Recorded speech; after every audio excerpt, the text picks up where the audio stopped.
భారతదేశంలో అత్యంత ధనవంతుడు ఎవరు అంటే మొదటగా అందరూ చెప్పే పేర్లు అంబానీ లేదా అదానీ. కానీ వీరిద్దరికంటే ఎక్కువ ధనం వక్ఫ్ బోర్డు దగ్గర ఉంది. దాదాపు 8,66,000 ఆస్తులు ఏంటి, దాదాపు 8.5 లక్షల ఆస్తులు వీరి దగ్గర ఉన్నాయి. ఒక్క ఆస్తి యొక్క విలువ యావరేజ్ గా 10 లక్షలు అనుకున్న ఎన్ని బిలియన్స్ ఆఫ్ రూపీస్ వీరి దగ్గర ఉన్నాయో చూసుకోవచ్చు. వీరి దగ్గర దాదాపు 8 లక్షల ఎకరాల భూమి ఉంది. 8 లక్షల గజాలు కాదు, ఎకరాలు ఉంది. 30 చండీగఢ్ సిటీస్ ను కలిపితే ఎంతైతే ల్యాండ్ మాస్ ఉందో అంత మాస్ వక్ఫ్ బోర్డు దగ్గర ఉంది. ఇప్పుడు మీరు చూస్తున్న ఢిల్లీలోని 77% భూమి వక్ఫ్ బోర్డు దగ్గర ఉంది. తాజ్ మహల్, జమా మసీద్, మొన్న వరకు ఉన్న బాబ్రీ మసీద్, ఇప్పుడున్న జ్ఞాన్వాపి మసీద్, ద్వారకాలోని 2 దీవులు మావే అని వక్ఫ్ బోర్డు అంటోంది. ఇంకా అయిపోలేదు. వక్ఫ్ బోర్డు గురించి విషయాలు తెలిసి ఆశ్చర్యపోతారు. ముంబైలో ఉన్న అంబానీ యాంటీలా 16,000 కోట్ల ఇల్లు కూడా వక్ఫ్ బోర్డు ల్యాండ్ మీద కట్టినట్లు కేసు ఉంది. అరవింద్ కేజ్రీవాల్ ఒక ఇంటర్వ్యూలో ఇలా అన్నారు, ఒకవేళ ఫ్యూచర్ లో తాను గనక పవర్ లో వస్తే అంబానీ ఇంటి ల్యాండ్ ను వక్ఫ్ బోర్డు కు తిరిగి అప్పగిస్తా అని ఒక స్టేట్మెంట్ ఇచ్చాడు. ఇక్కడ అంబానీ ఇల్లు కూడా లిటిగేషన్ లో ఉంది.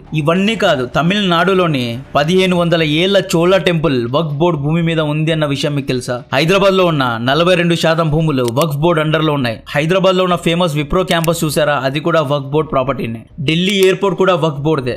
మీ కర్మగాలి మీ భూమి కనుక వక్ఫ్ బోర్డు కిందకు వెళ్లిపోయిందా, సుప్రీం కోర్టు, రాజ్యాంగం, చట్టాలు ఎవ్వరు కూడా ఏమీ చేయలేవు. మీరు జీవితాంతం కోర్టు చుట్టూ తిరిగినా గానీ మీ ఆస్తి మీకు దక్కదు. వక్ఫ్ బోర్డుకు అగేన్స్ట్ గా రాజ్యాంగంలో చట్టాలు లేవు. హైకోర్టు, సుప్రీం కోర్టు కూడా ఏమీ చేయలేవు. If your property comes under waqf, then it's waqf forever. Waqf act section 40లో ఒక చట్టం ఉంది. ఒకవేళ మీ ప్రాపర్టీను వక్ఫ్ బోర్డు క్లెయిమ్ చేసిందా, జీవితాంతం కోట్ల చుట్టూ తిరిగినా మీ ఆస్తి మీకు దక్కదు. నేను భయపెట్టించడం లేదండి, ఇది ఫ్యాక్ట్. కావాలంటే ఎవరి దగ్గరైనా ఫ్యాక్ట్ చెక్ చేసుకోవచ్చు. ఇప్పుడు వక్ఫ్ బోర్డు అంటే ఏంటి, ఈ సంస్థను ఎలా స్థాపించారు, ఎవరు స్థాపించారు, వక్ఫ్ బోర్డు కారణంగా రాబోయే సమస్యలేంటి, వక్ఫ్ బోర్డును తీసివేయచ్చా, తీసివేయాలంటే ఒక పార్టీకి ఎటువంటి పవర్స్ ఉండాలి వంటి విషయాలు డీటెయిల్ గా ఎక్స్ప్లెయిన్ చేస్తాను. ఇటువంటి వీడియోస్ యొక్క రీచ్ ను నొక్కేస్తారు కాబట్టి వీడియోను లైక్ చేయండి, ఎంత వీలైతే అంత మందికి షేర్ చేయండి.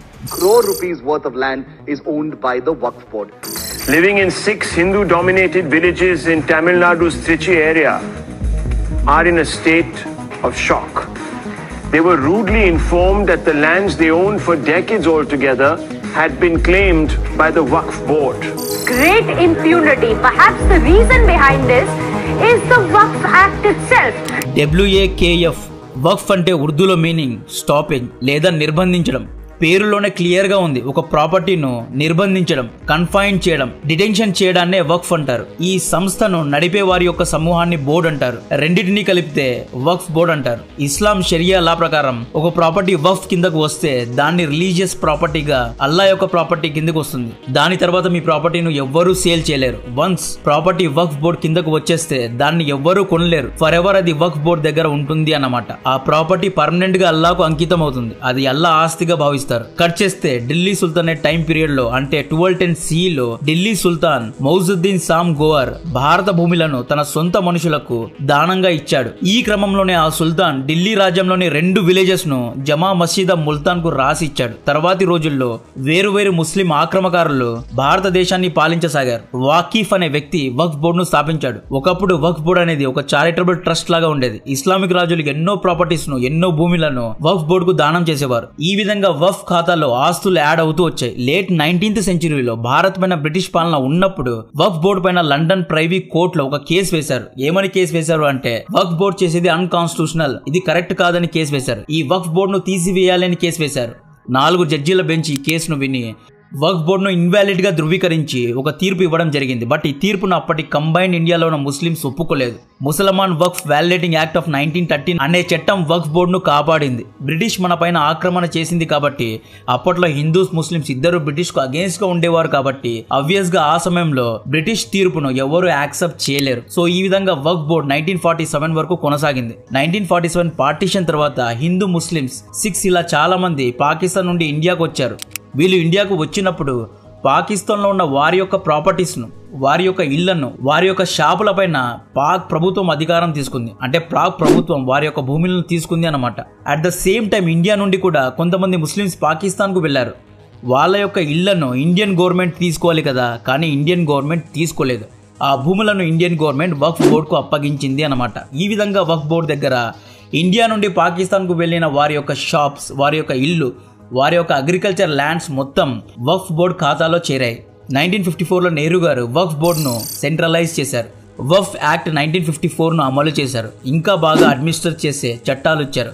వఫ్ యొక్క మెయిన్ బ్రాంచ్ను ఢిల్లీలో ఉంచి ప్రతి ఒక్క రాష్ట్రంలో ఒక్కొక్క సబ్ బ్రాంచ్ను ఓపెన్ చేయించారు.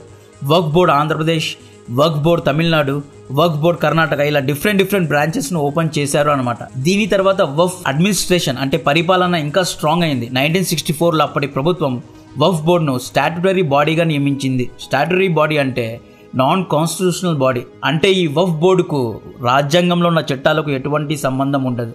ఇది ఒక ఇండిపెండెంట్ బాడీగా ఉంటుంది. రాజ్యాంగానికి అతీతంగా వక్ఫ్ బోర్డుకు స్పెషల్ రైట్స్ ఇచ్చారు, స్పెషల్ చట్టాలు ఇచ్చారు.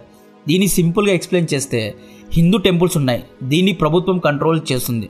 ప్రభుత్వం కంట్రోల్ చేయడం అంటే మన రాజ్యాంగం యొక్క చట్టాలు కంట్రోల్ చేస్తాయి అన్నమాట. టెంపుల్స్లో ఏదైనా లిటిగేషన్స్ వస్తే ఫస్ట్ డిస్ట్రిక్ట్ కోర్ట్, ఆ తర్వాత హైకోర్ట్, ఆ తర్వాత సుప్రీం కోర్ట్ ఇన్వాల్వ్ అవుతాయి. కానీ వక్ఫ్ బోర్డు ఒక సపరేట్ బాడీ, దీన్ని ప్రభుత్వం కంట్రోల్ చేయదు, సుప్రీం కోర్ట్ కంట్రోల్ చేయదు. అందుకే ఇంతకుముందు చెప్పా కదా, మీ ఆస్తి ఒకవేళ గనుక కర్మకాలి వక్ఫ్ బోర్డ్ కిందకు వచ్చిందా, మీరు జీవితాంతం కోట్ల చుట్టూ తిరిగినా మీ ఆస్తి మీకు దక్కదు. 1991లో తీసుకొచ్చిన ప్లేసెస్ ఆఫ్ వర్షిప్ యాక్ట్ వక్ఫ్ యొక్క శక్తిని రెట్టింపు చేసి పడేసింది. 1991 ప్లేసెస్ ఆఫ్ వర్షిప్ యాక్ట్ ఏమంటుంది అంటే 1947 ఆగస్ట్ 15 కంటే ముందు హిందూ టెంపుల్ని కూల్చి మసీద్గా మార్చారు అనుకోండి, అటువంటి మసీద్ను తిరిగి టెంపుల్గా మార్చే హక్కు ఈ చట్టం ఇవ్వదు.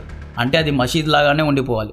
1947 కంటే ముందు ఒక చర్చ్ను కూల్చి గురుద్వారాగా మార్చారు అనుకోండి, అటువంటి గురుద్వారాలను కూడా చర్చ్ లాగా తిరిగి మార్చకూడదు అని చట్టం అంటుంది. ఈ యాక్ట్లో బాబ్రీ మసీద్ మరియు హిస్టారికల్ టెంపుల్స్ను మినహాయించారు.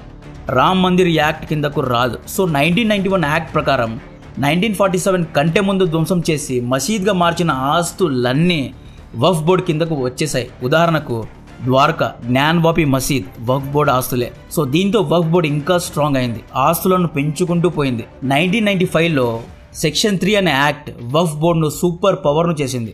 ఈ యాక్ట్ ఏమంటుంది అంటే, ఈ చట్టం ఏమంటుందంటే, ఒకవేళ ఒక ప్రాపర్టీ వక్ఫ్ బోర్డుకు చెందింది అని అనిపిస్తే, జస్ట్ వక్ఫ్ బోర్డు అధికారులకు ఈ ప్రాపర్టీ మనదే అని అనిపిస్తే, ఎటువంటి ఆధారాలు, ఎటువంటి ప్రూఫ్స్ చూపించకుండా వక్ఫ్ బోర్డు ఆ ప్రాపర్టీను స్వాధీనం చేసుకోవచ్చు. ఎటువంటి ప్రూఫ్స్ కానీ ఎటువంటి ఆధారాలు కానీ అవసరమే లేదు. వక్ఫ్ బోర్డుకు అగేన్స్ట్గా మీరు కేసు వేయాలి అనుకుంటే హైకోర్టు, డిస్ట్రిక్ట్ కోర్టు, సుప్రీం కోర్టుకు వెళ్ళకూడదు. వక్ఫ్ సెక్షన్ 85 ప్రకారం, అంటే వక్ఫ్ సెక్షన్ 85 చట్టం ప్రకారం వక్ఫ్ బోర్డు యొక్క ట్రిబ్యునల్ కోర్టుకే వెళ్ళాలి. అంటే వక్ఫ్ బోర్డు యొక్క సపరేట్ కోర్టుకు వెళ్ళాలి.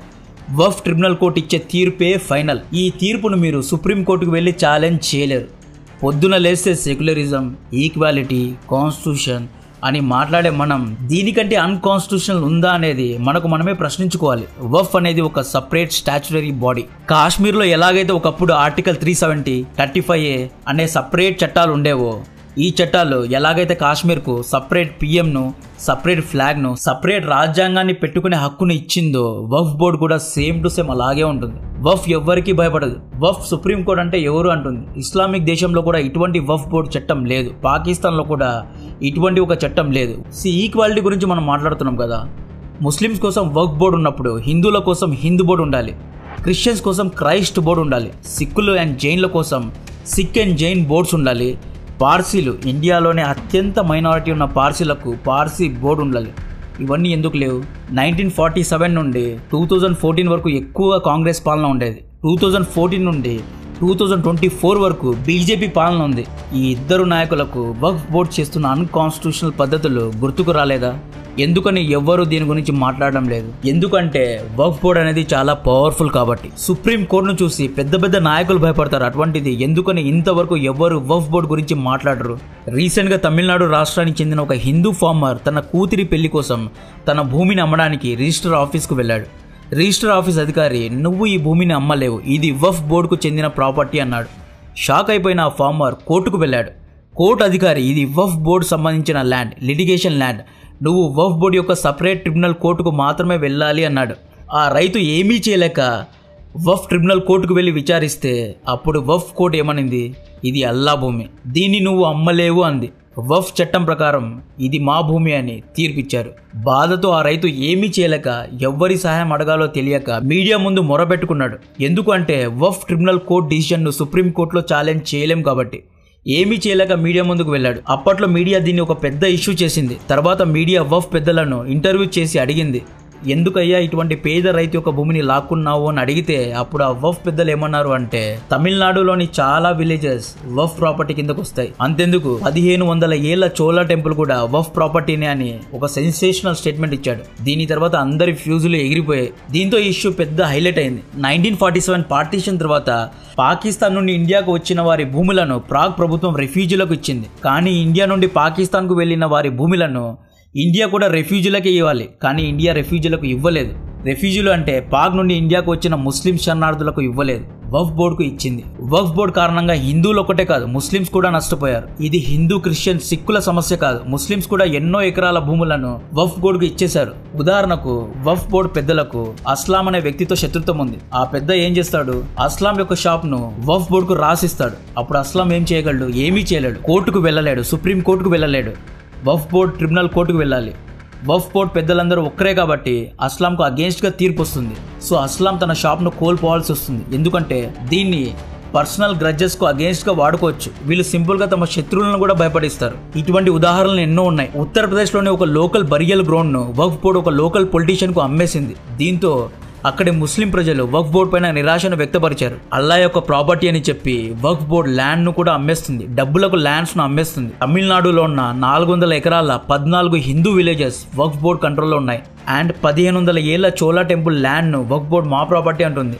సో ఇప్పటికైనా సుప్రీంకోర్టు జడ్జీలు, రాజకీయ నాయకులు ముందుకు వచ్చి వక్ఫ్ బోర్డును రాజ్యాంగంలో చేర్చాలి. వక్ఫ్ బోర్డును స్టాట్యూటరీ బాడీ నుండి తీసివేసి రాజ్యాంగం కిందకు తీసుకురావాలి. ఒకవేళ ఎవరికైనా వక్ఫ్ బోర్డుతో ల్యాండ్ లిటిగేషన్స్ ఉంటే ఆ వ్యక్తికి సుప్రీంకోర్టు, హైకోర్టుకు వెళ్లే అవకాశం ఇవ్వాలి. వక్ఫ్ క్రిమినల్ కోర్టులో వన్ సైడ్ తీర్పు ఉంటుంది. అదే సుప్రీంకోర్టు, హైకోర్టులో రెండు పక్షాల వాదోపవాదాలు వింటారు. అండ్ తీర్పు అనేది న్యూట్రల్ గా ఉంటుంది. ఎవరి పక్క న్యాయం ఉంటే వారి దగ్గరే తీర్పు ఉంటుంది. రాజకీయ నాయకులు అపీజ్మెంట్ పాలిటిక్స్ ను వదిలేసి ఇకనైనా దీన్ని కాన్స్టిట్యూషనలైజ్ చేయాలి. ఎందుకంటే హిందూస్ లో, క్రిస్టియన్స్ లో, సిక్స్ లో, పార్సీస్ లో ఇటువంటి వక్ఫ్ బోర్డు లేవు. ఓన్లీ ముస్లిమ్స్ కు మాత్రమే ఉన్నాయి. ఇది అన్కాన్స్టిట్యూషనల్, ఇది ఈక్వల్ కాదు. రేపొద్దున వక్ఫ్ బోర్డు ఇంకా స్ట్రాంగ్ అయిపోతే ఎవరి భూమైనా లాక్కోవచ్చు. ఎందుకంటే ఎటువంటి ప్రూఫ్స్ లేకుండా వక్ఫ్ భూములను క్లెయిమ్ చేయొచ్చు. ఇది వక్ఫ్ బోర్డుకు ఉన్న స్పెషల్ రైట్. తన శత్రువుల ల్యాండ్ ను కూడా వక్ఫ్ బోర్డు లాక్కోవచ్చు. ఇది కరెక్ట్ కాదు. ఇప్పటికైనా ప్రభుత్వాలు, పెద్దలు, సుప్రీంకోర్టు, హైకోర్టు జడ్జిలు అందరూ కూర్చొని, లేకపోతే దీని గురించి ఒక కమిషన్ వేసి విచారించి దీని గురించి ఒక సొల్యూషన్ తీసుకురావాలి. ఇక్కడ వక్ఫ్ బోర్డు ప్రాపర్టీస్ అన్ని లాక్కోండి అని చెప్పడం లేదు. వక్ఫ్ బోర్డు చట్టాలను రాజ్యాంగంలో కలపాలి. వక్ఫ్ బోర్డును హైకోర్టు, సుప్రీంకోర్టు కిందకు పెట్టాలి. సో కాంటెంట్ నచ్చితే వీడియోను లైక్ చేయండి. ఇటువంటి వీడియోస్ ను యూట్యూబ్ నొక్కేస్తుంది కాబట్టి ఎంత వీలైతే అంత మందికి షేర్ చేయండి. ఎంత వీలైతే అన్ని లైక్స్ కొట్టండి, కామెంట్స్ పెట్టండి. అప్పుడే వీడియో ఒక రీచ్ పెరుగుతుంది. సో కాంటెంట్ నచ్చితే వీడియోను లైక్ చేయండి, ఛానల్ను సబ్స్క్రైబ్ చేసి అందరికీ షేర్ చేయండి. జై హింద్.